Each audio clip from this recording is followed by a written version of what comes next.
Hello friends, welcome back to my YouTube channel. तो friends, हम preparation कर रहे हैं HPPSC के द्वारा निकाले गए पीजीटी पॉलिटिकल साइंस के पेपर 2 की। पिछली वीडियो में हमने एरिस्टोटल और प्लेटो के बारे में कुछ इंपॉर्टेंट पॉइंट जो थे वो डिस्कस किए थे, MCQs भी डिस्कस किए थे। आज की वीडियो में हम मैकियावेली और हॉब्स से रिलेटेड जो एग्जाम के पॉइंट ऑफ व्यू के हिसाब से कुछ इंपॉर्टेंट पॉइंट डिस्कस करेंगे और वीडियो के अंत में MCQs भी डिस्कस करेंगे। तो वीडियो के अंत तक बने रहें। तो चलिए फ्रेंड्स, वीडियो को शुरू करते हैं। मैकियावेली एक नज़र में। मैकियावेली पुनर्जागरण का समर्थक था। इंपॉर्टेंट पॉइंट, पुनर्जागरण का समर्थक कौन था? मैकियावेली।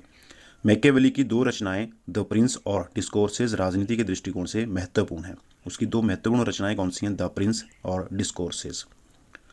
मैकियावेली ऐतिहासिक पद्धति का प्रयोग करता था। कौन सी पद्धति थी? ऐतिहासिक पद्धति। W.A. डनिंग के मतानुसार मैकियावेली अपने युग का शिशु है। ये काफ़ी इंपॉर्टेंट डेफिनेशन है। मैकियावेली अपने युग का शिशु है। ये किसने कहा था? ये कहा है W.A. डनिंग ने। नेक्स्ट पॉइंट, मैकियावेली उग्र राष्ट्रवाद, राष्ट्रीय राज्य और साम्राज्यवाद का समर्थक है। नेक्स्ट पॉइंट, मैकियावेली के अनुसार मानव का स्वभाव काफ़ी गलत होता है। अगर वह अच्छा व्यवहार करता है तो उसके मूल में कहीं ना कहीं भय या शक्ति का हाथ होता है। नेक्स्ट पॉइंट, मैकियावेली राजनीति को धर्म और नैतिकता से पृथक करता है। मैकियावेली राज्य को आवश्यकता एवं बल का परिणाम मानता है। नेक्स्ट पॉइंट देखिए, मैकियावेली राज्य के शासन के संबंध में चक्रीय परिवर्तन के सिद्धांत को मानता है। मैकियावेली राज्य को सर्वोच्च मानता है।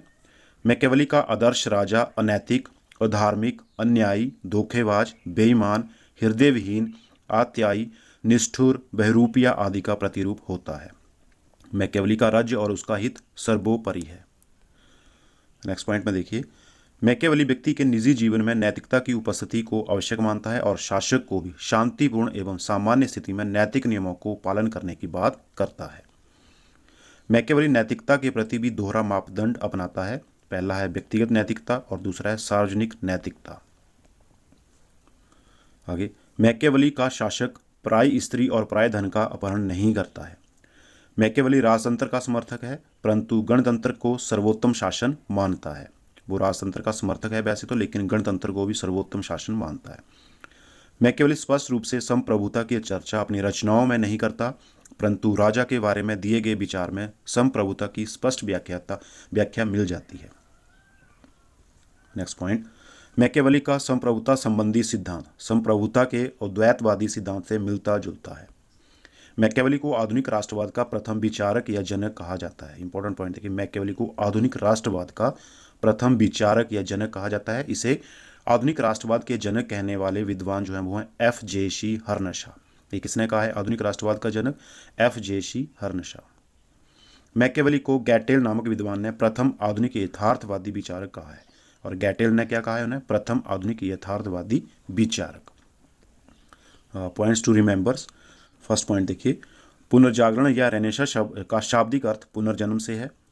पुनर्जागरण के कारणों में कस्तूनिया का पतन, यूनानी दर्शन का प्रचार, मुद्रण कला का आविष्कार एवं वैज्ञानिक आविष्कार को शामिल किया जा सकता है। नेक्स्ट देखिए, पुनर्जागरण के तुरंत बाद राजनीतिक दर्शन को एक नई दिशा देने वाले धर्म सुधार आंदोलन का जन्म हुआ। धर्म सुधार आंदोलन धार्मिक जीवन में धर्म के नाम पर हो रहे शोषण, अन्याय, अंधविश्वास के खिलाफ एक आंदोलन था। धर्म सुधार आंदोलन के समर्थकों में मार्टिन लूथर, जॉन कैल्विन, ज्विंगली तथा जॉन नॉक्स के नाम लिए जा सकते हैं। आधुनिक राजनीतिक विज्ञान के जनक निकोलो मैकियावेली का जन्म पुनर्जागरण काल में इटली के फ्लोरेंस नगर के एक संपन्न परिवार में सन 1469 ईस्वी में हुआ था। कहाँ हुआ था इसका जन्म? फ्लोरेंस नगर के एक संपन्न परिवार में 1469 को इटली में उनका जन्म हुआ था। मैकियावेली की सबसे महत्वपूर्ण रचना द प्रिंस को माना जाता है, जिसका प्रकाशन वर्ष 1513 ईस्वी में कब प्रकाशित हुई थी? ये 1513 ईस्वी में। मैकडोनाल्ड ने कहा है कि मैकियावेली प्रथम आधुनिक राजनीतिक वैज्ञानिक था। ये स्टेटमेंट है मैकडोनाल्ड की। मैकियावेली प्रथम आधुनिक राजनीतिक वैज्ञानिक था। जॉन्स का कहना है कि मैकियावेली राजनीति में शक्तिवाद का प्रथम प्रतिपादक था। ये स्टेटमेंट जॉन रॉल्स की है। डनिंग ने मैकियावेली को अपने जमाने का शिशु कहा है। डनिंग ने। आगे देखिए, मरे का कहना है कि द प्रिंस और डिस्कोर्सेज नामक पुस्तकें शासकों के लिए निर्देश पुस्तिका है। ये स्टेटमेंट है मर्रे की। मैकियावेली का काल दुर्भाग्य का काल था। उसके काल को अवैध संतानों और जीवन जोखिमों का जमाना कहा जाता है। मैकियावेली के राजनीतिक संरचना का आधार मानव प्रकृति की बुराई थी।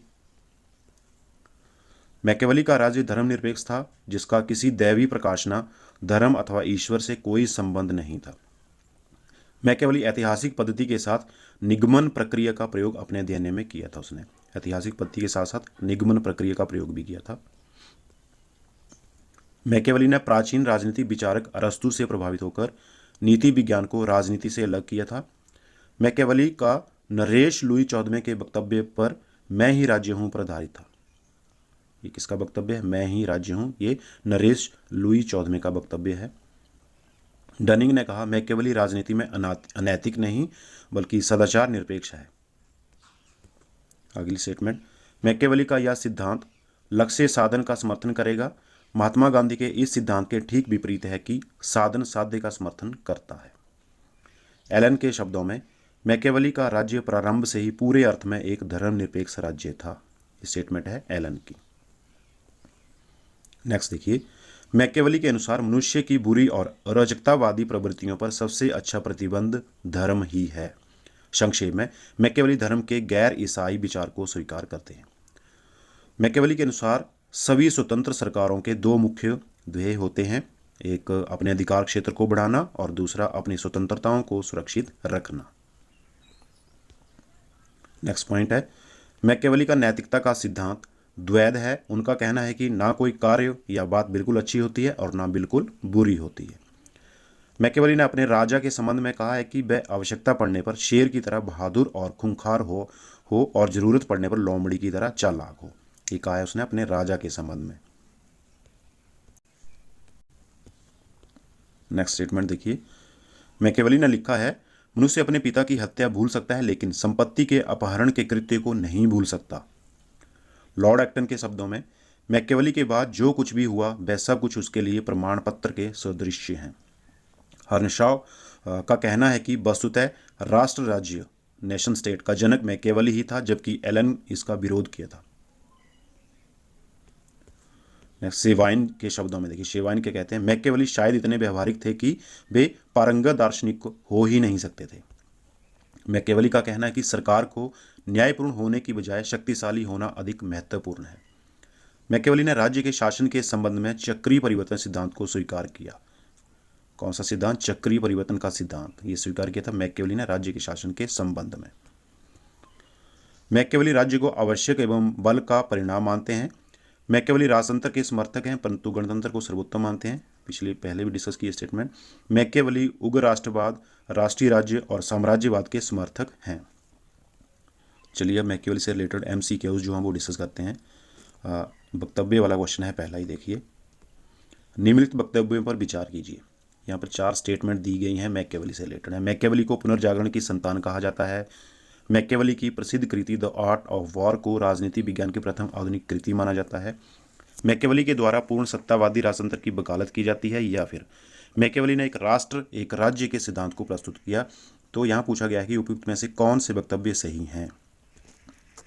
तो इसमें से देखिए ऑप्शन नंबर डी जो है हमारा राइट आंसर होगा। पहला, तीसरा और चौथा ये जो वक्तव्य हैं ये सही हैं। पहला वक्तव्य जो है स्टेटमेंट मैकियावेली को पुनर्जागरण की संतान, ये भी सही है। तीसरा, मैकियावेली के द्वारा पूर्ण सत्तावादी राजतंत्र की वकालत की। और चौथा, मैकियावेली ने एक राष्ट्र एक राज्य के सिद्धांत को प्रस्तुत किया। ये तीनों ही स्टेटमेंट सही हैं, जबकि दूसरी जो है ये गलत है। नेक्स्ट क्वेश्चन यहाँ पर पूछा गया है, निम्नलिखित में से किस राजनीतिक चिंतक को राष्ट्र राज्य का प्रवक्ता माना गया है? राष्ट्र राज्य का प्रवक्ता किसको माना गया है? ये माना गया है मैकियावेली को। नेक्स्ट क्वेश्चन में पूछा गया है, धर्म और नैतिकता के बीच जोरदार ढंग से विभाजन रेखा खींचने वाले आधुनिक विचारक कौन है? तो वो है मैकियावेली। धर्म और नैतिकता के बीच जोरदार ढंग से विभाजन रेखा खींचने वाले आधुनिक विचारक मैकियावेली हैं। नेक्स्ट क्वेश्चन, निम्नलिखित में से यह किसका कथन है कि मैकियावेली आधुनिक युग में राष्ट्रीयता का प्रथम विचारक है? ये कथन किसका है? मैकियावेली आधुनिक युग में राष्ट्रीयता का प्रथम विचारक है। बताइए, पीछे ही हमने डिस्कस किया था ये वाला। तो ये कहा था FJC हर्नशॉ ने। ऑप्शन नंबर सी यहाँ पर FJC राइट आंसर होगा।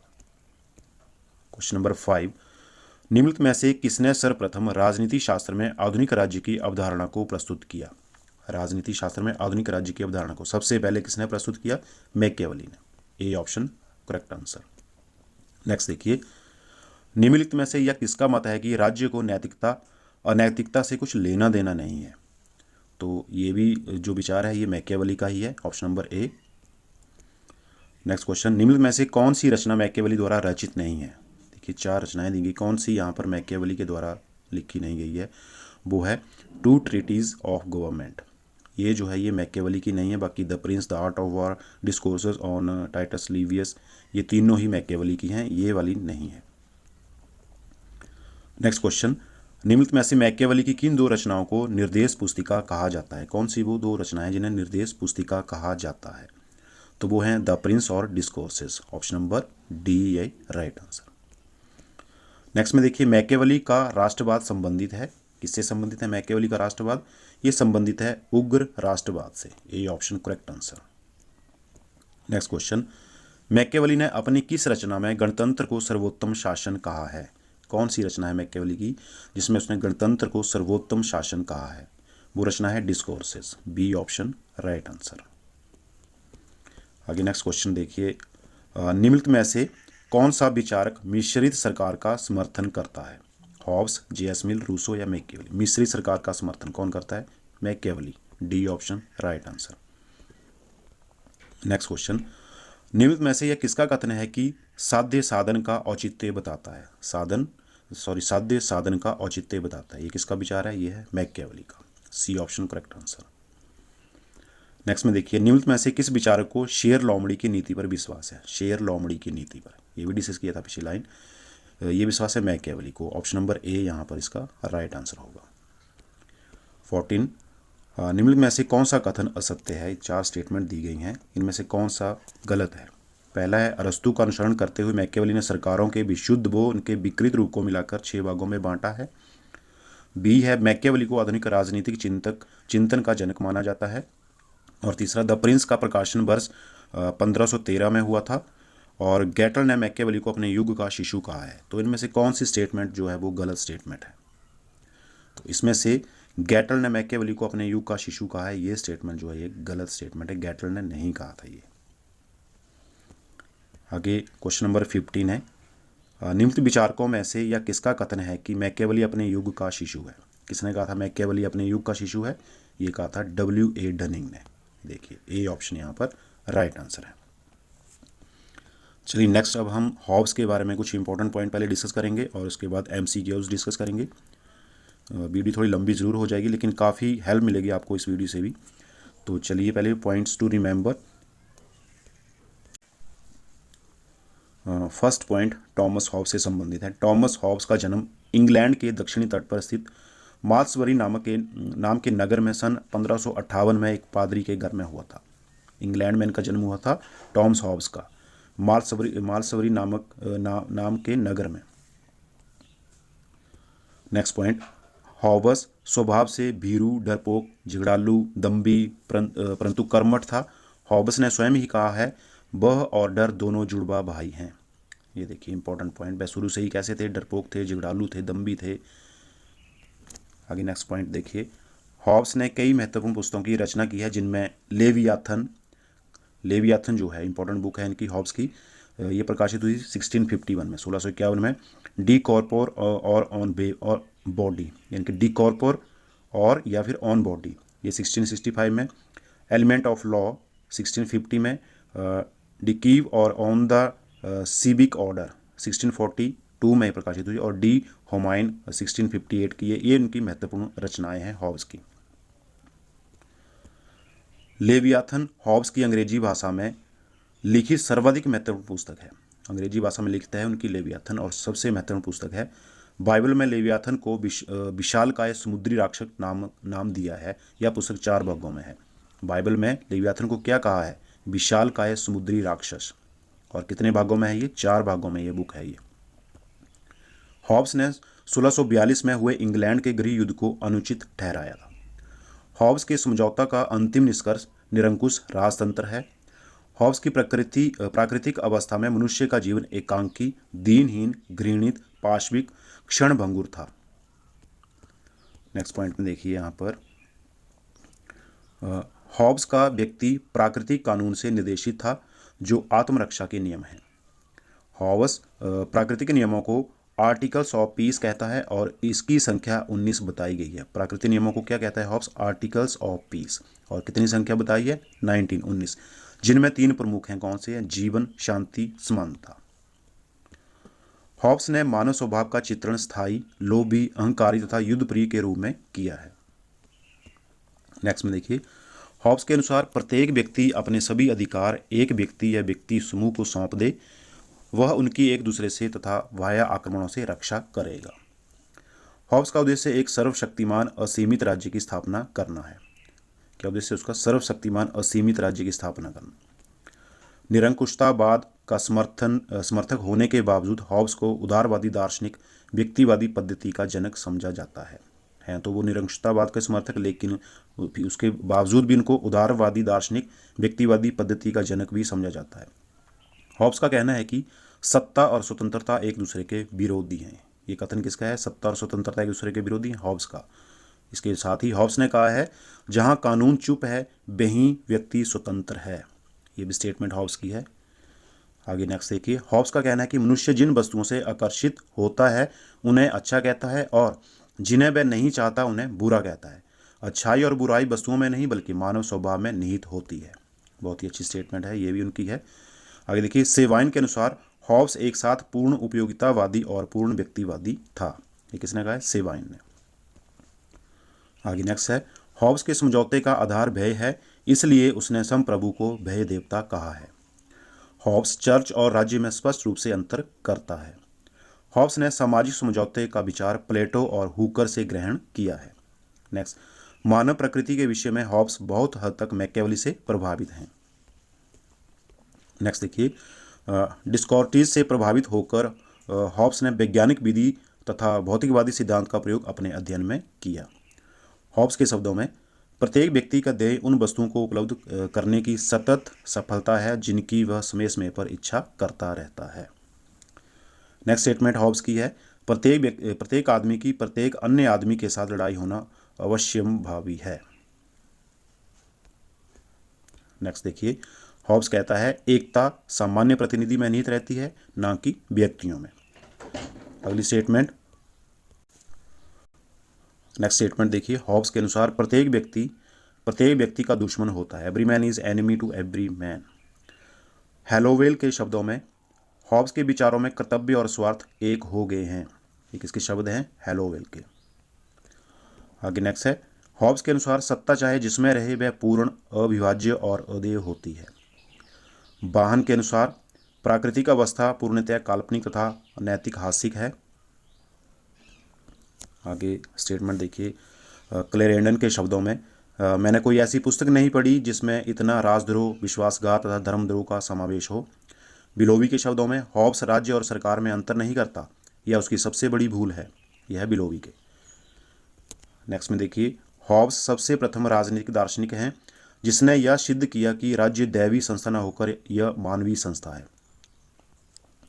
आइवर ब्राउन के अनुसार हॉब्स अनुशासन का पहला दार्शनिक था। हॉब्स ने प्राकृतिक कानून तथा सिविल कानून में अंतर करके विश्लेषणात्मक विधि शास्त्र की नींव रखी है। आगे है, हॉब्स ने राज्य की तुलना कॉमनवेल्थ से की है। हॉब्स के अनुसार आत्मरक्षा का अधिकार व्यक्ति का प्राकृतिक अधिकार है। ये किसके हैं? हॉब्स के। नेक्स्ट है, लास्की के शब्दों में, हॉब्स ने अधिकारों का जो कानूनी दृष्टिकोण पेश किया है वह राजनीतिक दर्शन के लिए अपर्याप्त है। अगली स्टेटमेंट, हॉब्स के अनुसार मनुष्य इतना मूर्ख है कि वह जंगली बिल्लियों और लोमड़ियों की शरारतों से बचने के लिए शेरों द्वारा निगला जाना अधिक सुरक्षित समझता है। ये भी इंपॉर्टेंट स्टेटमेंट है हॉब्स की। ये देखिए आगे, प्रोफेसर मैक्सी कहते हैं, हॉब्स अंग्रेज जाति के सबसे महान राजनीतिक विचारकों में से एक हैं जिनका नाम तब तक अमर रहेगा जब तक लोग राजनीतिक मामलों में चिंतन करते रहेंगे। ये स्टेटमेंट है मैक्सी की। चलिए आगे एमसीक्यूज डिस्कस करते हैं हॉब्स से रिलेटेड। पहले देखिए स्टेटमेंट दी गई है उनकी। हॉब्स के अनुसार यह उस महान लेवियाथन की या बल्कि उस नश्वर ईश्वर की पीढ़ी है जिसके प्रति हम अपनी शांति और सुरक्षा के लिए आभारी हैं। हॉब्स की लेवियाथन से अर्थ है, इसका अर्थ क्या है? इसका अर्थ है असीमित शारीरिक बल से संपन्न होकर सत्ता का वैधिक समर्थन करना। ऑप्शन नंबर डी इसका राइट आंसर है। नेक्स्ट क्वेश्चन यहाँ पर, निम्नलिखित में से किसने जनता द्वारा सत्ता को अपने नैसर्गिक अधिकार सौंपने की भूल एवं अप्रतिसंहार्य सहमति पर आधारित अधिराज के संपूर्ण प्रभुत्व का समर्थन किया है? ये क्या है? हॉब्स ने। नेक्स्ट क्वेश्चन, निम्नलिखित में से कौन से विचारक ने राजनीति को मनोविज्ञान पर तथा मनोविज्ञान को भौतिक एवं रेखा गणित पर आधारित किया? कौन से विज्ञान है? वो है हॉब्स। Option number B. अगला देखिए, निम्नलिखित में से किस विचारक को प्रथम आधुनिक राजनीतिक विज्ञानी के रूप में जाना जाता है? प्रथम आधुनिक राजनीतिक विज्ञानी के रूप में किसे जाना जाता है? हॉब्स को। A option correct answer. Next देखिए, निम्नलिखित में से यह किसका कथन है कि लेवियाथन आंग्ल भाषा में लिखी गई राजनीतिक दर्शन की महानतम और संभवतः एकमात्र अति उत्तम रचना है? किसने कहा था? ये कहा था ऑकशॉट ने। ऑकशॉट ने ये कहा था। नेक्स्ट देखिए, निम्नलिखित में से कौन सा कथन हॉब्स पर लागू नहीं होता है? 4 स्टेटमेंट दिए हैं, इनमें कौन सा हॉब्स पर लागू नहीं होता है? पहला, लोगों ने केवल एक ही समझौता किया, संप्रभु को निरंकुश शक्तियां प्राप्त हैं, लोग अपना शासक नियुक्त कर सकते हैं, समझौता एक पक्षी था। इनमें से कौन सी हॉब्स पर लागू नहीं होती है? तो सी ऑप्शन जो है, लोग अपना शासक नियुक्त कर सकते हैं, ये वाला। आगे नेक्स्ट देखिए, यह कथन किसका है कि प्राकृतिक अवस्था में जीवन एकांकी, दरिद्र, अपवित्र, असभ्य और क्षणिक था? ये किसका कथन है? ये भी हॉब्स का कथन है। Option number A. आगे नेक्स्ट है, निम्नलिखित में से कौन आत्मरक्षा के अधिकार को व्यक्ति का प्राकृतिक अधिकार मानता है? आत्मरक्षा के अधिकार को कौन व्यक्ति का प्राकृतिक अधिकार मानता है? Hobbes. Option number B right answer. Next देखिए, किसने कहा है कि सबसे निकृष्ट राज्य भी सबसे उत्कृष्ट अराजकतावाद से अच्छा है? ये किसने कहा? ये भी हॉब्स ने कहा है। आगे देखिए, स्टेटमेंट्स वाले क्वेश्चन काफ़ी ज़्यादा आते हैं ये, और डेफिनेशन जो है। नेक्स्ट क्वेश्चन है, हॉब्स ने समझौता सिद्धांत के अंतर्गत जिस प्राकृतिक अवस्था का वर्णन किया वह कौन सा है? वह अराजक है। वह अराजक है। Option number A. नेक्स्ट देखिए, निम्नलिखित में से हॉब्स द्वारा लिखित पुस्तक कौन सी हैं? Leviathan, elements of law, the sea of और ऑन द सिविक ऑर्डर, कौन सी हैं? तो सभी जो हैं ये हॉब्स द्वारा रचित पुस्तकें हैं। डी ऑप्शन राइट आंसर होगा। चलिए नेक्स्ट क्वेश्चन देखते हैं। निम्नलिखित में से हॉब्स ने राज्य के लिए किस शब्द का प्रयोग किया है? रिपब्लिक, कॉमनवेल्थ, कम्युनिटी या स्टेट ऑफ? तो बताइए, हॉब्स ने राज्य के लिए किस शब्द का प्रयोग किया है? उन्होंने किया commonwealth. B option right answer. Next question, निम्नलिखित में से किस वर्ष लेवियाथन का प्रकाशन हुआ था? बताइए, ये तो हमने डिस्कस किया था। लेवियाथन का प्रकाशन किस वर्ष हुआ था? ये था 1651 में, 1651 में। बी ऑप्शन यहाँ पर राइट आंसर होगा। आगे स्टेटमेंट वाले क्वेश्चन है। यहाँ देखिए, 4 स्टेटमेंट्स दी गई हैं, हॉब्स से रिलेटेड हैं। लेवियाथन अंग्रेजी भाषा में लिखी जाने वाली राजनीतिक दर्शन की सर्वश्रेष्ठ पुस्तक है। पहली स्टेटमेंट, हॉब्स ने प्राकृतिक अवस्था का चित्रण लेवियाथन के 12वें अध्याय में किया। हॉब्स ने अपने अनुबंध सिद्धांत के अंतर्गत सर्वप्रथम प्राकृतिक अवस्था का चित्रण किया, या फिर हॉब्स ने 19 प्रकार के प्राकृतिक नियमों की सूची बनाई। कौन से सत्य हैं इनमें चारों में से? तो इनमें से देखिए, पहला और चौथा, ये वाला कथन जो है ये सही है। पहला और चौथा ये स्टेटमेंट दोनों ही सही हैं। लेवियाथन अंग्रेजी भाषा में लिखी गई है और हॉब्स ने 19 प्रकार के प्राकृतिक नियमों की सूची बनाई। ये दोनों ही सही हैं। बाकी दूसरी और तीसरी स्टेटमेंट जो है ये रॉन्ग स्टेटमेंट है।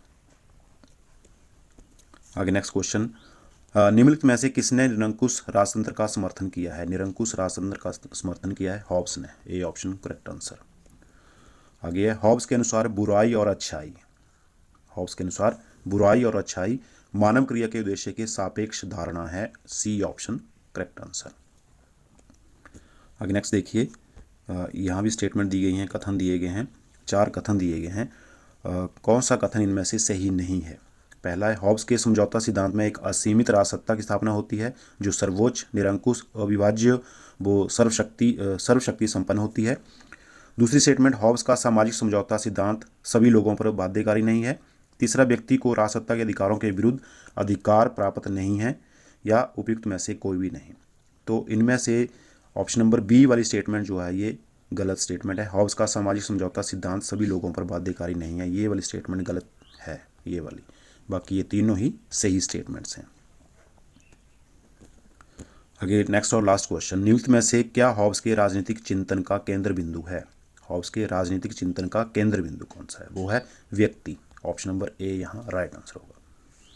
तो इसी के साथ देखिए फ्रेंड्स, अभी हमने मैकियावेली और हॉब्स से रिलेटेड जो भी एग्ज़ाम के पॉइंट ऑफ व्यू से इंपॉर्टेंट क्वेश्चन जो थे वो हमने डिस्कस कर लिए। आई होप कि आपको वीडियो पसंद आई होगी। जल्दी ही मिलेंगे नेक्स्ट वीडियो में, तब तक के लिए जय Hind. Thank you for watching.